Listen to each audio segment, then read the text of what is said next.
So if you have CPR, right, why does it work? Well, when we breathe out air, yes, we're breathing out CO2, but we're also breathing out some oxygen back out. We don't use up all the oxygen we breathe in. It's not 100% usage. So it turns out we breathe out, I don't know, 35% oxygen back out again, which is better than no oxygen for someone who's suffering from cardiac arrest or something, right? Okay, so the student asked me, well, how come we can't just use CO2 to breathe, Well, how many of you have had biology or taking biology? A lot of you, right? Or several of you. What's the final electron acceptor in the electron transport chain? Oxygen. Oxygen. Okay, why won't CO2 work? Well, the answer would be CO2 can't accept electrons, right? It doesn't have a spot to be filled, right? Why? How many now for electron transport? How many electrons does oxygen usually accept at the end? Two. 1, 2. So the molecular orbital theory might explain why an electron accepts 2 electrons at the end, because it's got 2 spots here that it can spin pair up for those 2 electrons. So if you study biochemistry, you might see a Lewis structure for oxygen that looks more like this to take that into account, right? Instead of making a double bond here, it'll look more like what we call a diradical. It might have 2 unpaired electrons, and then making the octet on oxygen would mean adding a dot to each one of these, right? So I thought that was kind of cool, when I thought about that. Why can't you? Now, like if you did an MO diagram for CO2, which I haven't done and won't do here, but my guess is you won't see those spots available for gaining electrons. Okay, I'm just speculating, but I thought that was kind of an interesting coincidence, if anything else. So, filling in the MO diagram for oxygen, clearly it's paramagnetic, and that's why you get this this behavior for liquid oxygen getting caught between 2 magnets.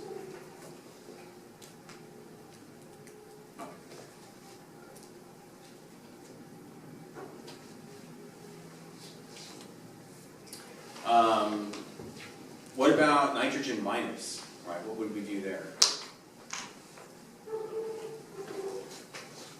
Now for nitrogen minus, how many electrons, how many valence electrons are in nitrogen minus? 6. Well, not N2 minus, sorry, not nitrogen minus, not nitrogen 2, diatomic nitrogen minus. How many electrons are, how many valence electrons are in that molecule? 11, right? So if there's 11, which picture do we use? Do we use this picture, where we have the pi's above the sigma, or do we use this picture, where we have the sigma above the pi? All right, which one do we use? So if the rule is that if the molecule has more than 10 valence electrons, you would use this one, but if the parent molecule, forgetting about the charge for a moment, if the parent molecule would have 10 or less, you would still use this diagram. Okay, so for nitrogen and under, you stick to this one, right, where the pi is below the sigma. So what would be the bond order of this?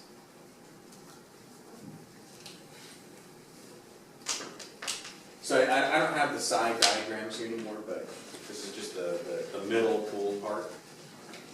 See if you can calculate the bond order of that.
Anybody have any or?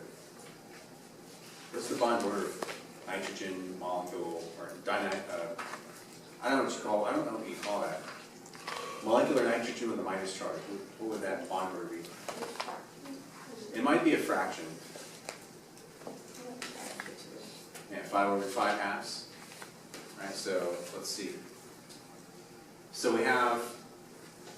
If we fill in all the electrons, all 11 electrons, it goes 2, 4, 6, 8, 10, 11. Okay. So that would give us a bond order of 2.5. Right. 5 divided by 2 is 2.5.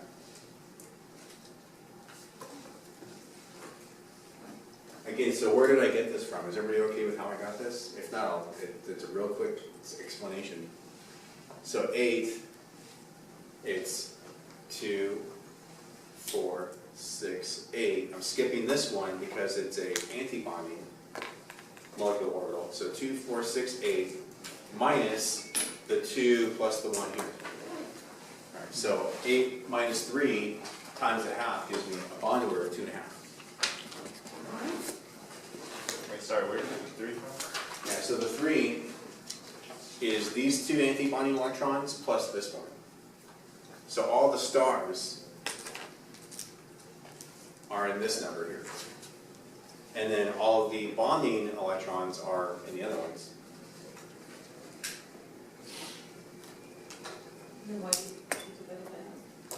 And I divided it by half because that's just that's the mathematical formula for bond order. All right, so it goes back to, just to speed back in time for a second, this guy. Number of bonding electrons minus number of non-bonding or antibonding electrons times a half, or divided by 2. That's the formula.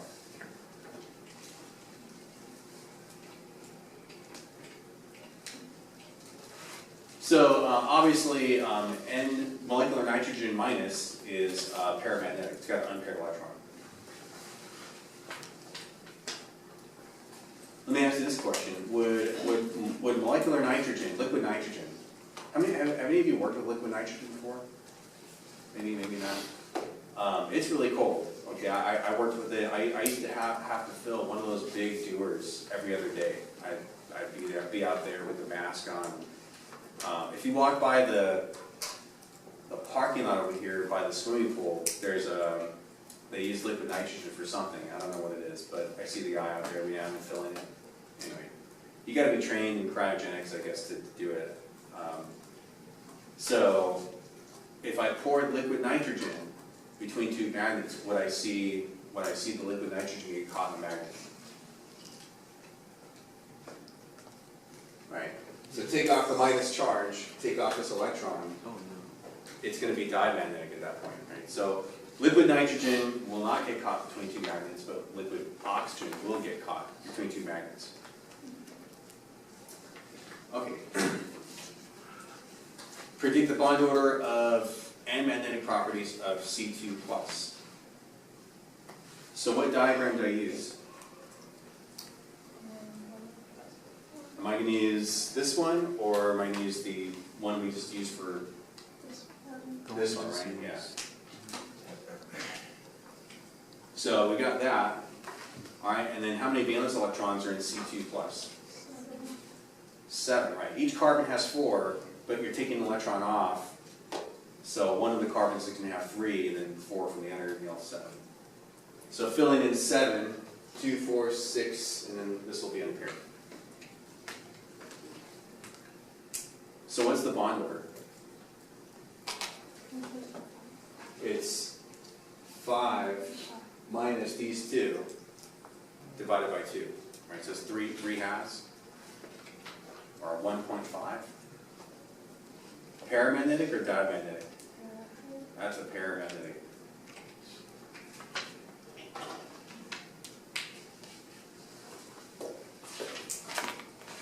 Can diatomic C2+ exist?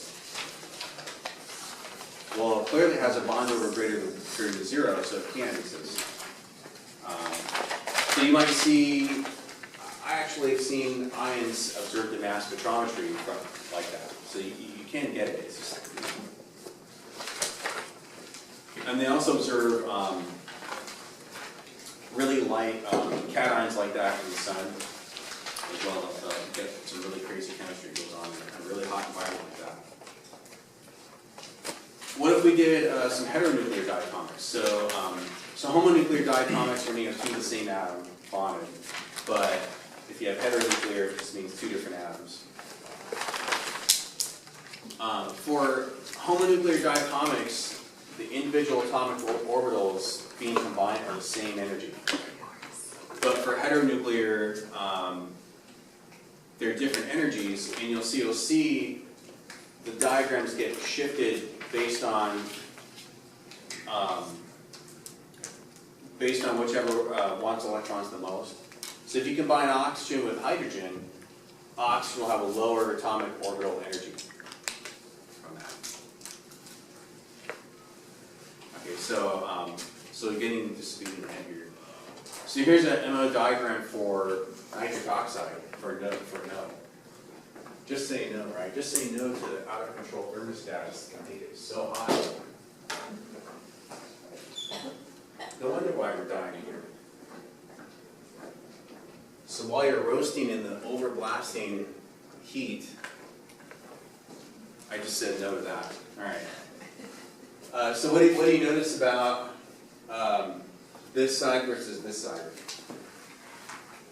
This side is lower relative to this side. And this is the nitrogen side, this is the oxygen side. So why is the oxygen side lower? Because it's more electronegative. It's got another proton in its nucleus, it's going to pull those atomic orbitals lower. Same thing with the two P's. Which diagram are we using? The one for 10 or less, or the one for more than 10? I'm using this one here. This is for more than 10. All right, so NO has 11 valence electrons total. Right?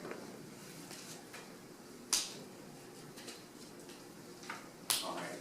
So we call these molecules that have one unpaired electron, we call them radicals. Okay. Free radicals.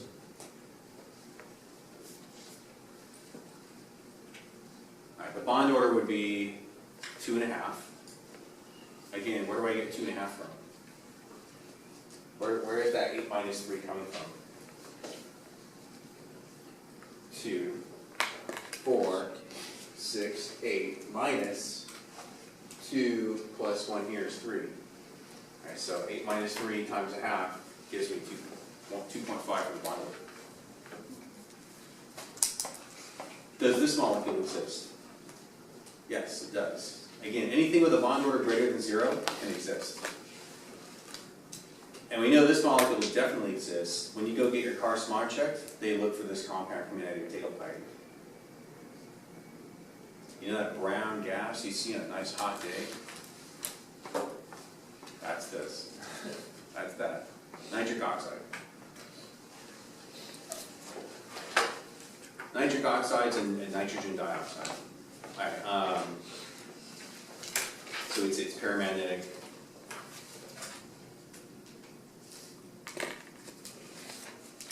All right, what if you had hydrogen fluoride?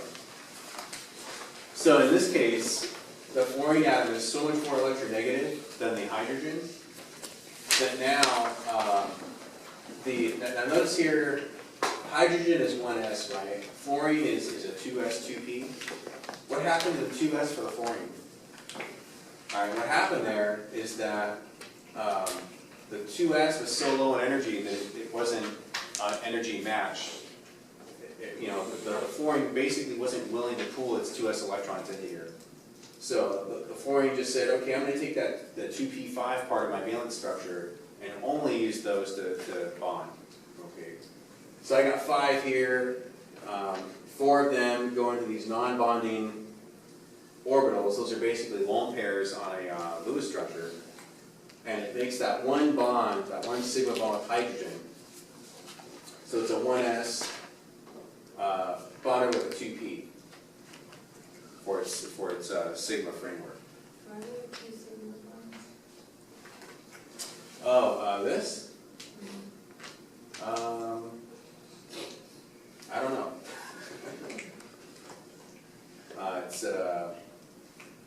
like saying like an extra, I don't know, it's like, maybe because it's using its 2p, they're just emphasizing the sigma. I don't know. So this is just a special MO diagram case, but the ones you'll do will be of this nature. Right. MO theory gets way more complicated when you get to bigger structures. Okay. The bond order in this case is just going to be 1. Okay, it's diamagnetic because all the shared electrons are paired. So the 2s orbital in the F atom is so low in energy that it does not contribute to the bonding molecular orbital, basically.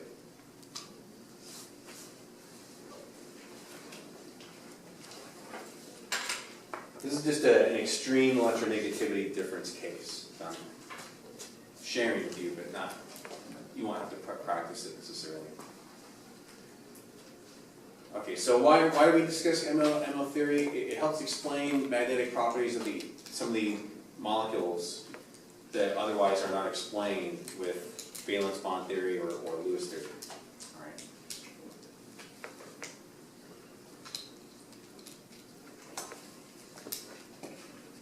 What if we did much bigger molecules? So in this case, it would just be lots and lots of different orbitals or electrons from various atoms. If you want to go take a class in physical chemistry or even inorganic chemistry is where I saw these, you can look at those diagrams and have fun with it, I guess, but yeah. And that's just like, yeah, no thanks, I'm good. So just to understand, for bigger molecules, they have to do a lot more calculations. The computations are complex, and you're just sitting there watching a computer run for days, if not months or years even. Yeah, you can't really draw the MO diagrams easily for big molecules. Now, here's the other thing. For all the computations that they do with this, they say, okay, we're going to run all these computations, we're going to calculate the energies of these molecular orbitals, and then use them to predict reactivity trends, use them to predict UV absorption spectra, things like that. So it goes way back to the Schrodinger equation. And why is that important? We're using it to calculate energies of electrons. And why do we care about that? Because it helps us predict reactivity and predict absorption spectra of light. Okay, that's it. That's the end of this chapter. We'll have to get to chapter 11 tomorrow.